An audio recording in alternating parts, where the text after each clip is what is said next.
the owners are going to get together on a conference call on Monday to decide what the next step is with the negotiations between the Major League Baseball Players Association and MLB. Right now, it has turned ugly on Saturday, with both sides firing off nasty letters to one another. Tony Clark said in a statement on Saturday that further dialogue with the league will be futile. It's time to get back to work. Tell us when and where. There was no counter-proposal. They still stand on they want an 89-game season at full pro rata pay.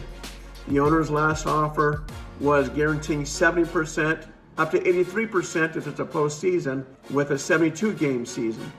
Now, if Commissioner Rob Manfred steps in, he can mandate as few as 48 or 50 games.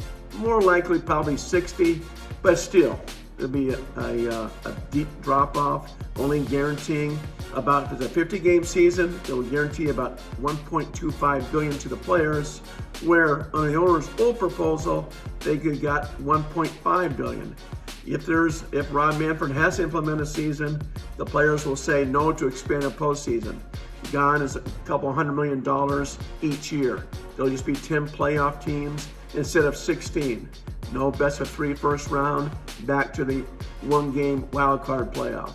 This will be the biggest week in baseball labor since the 94-95 work stoppage that canceled the 94 World Series.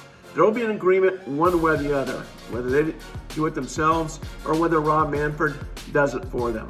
The season would probably start right around July 17th, July 20th, perhaps even later. It's going to take a week or 10 days once the agreement is finalized, just for the players to show up for spring training, and they need a minimum of 3 weeks of spring.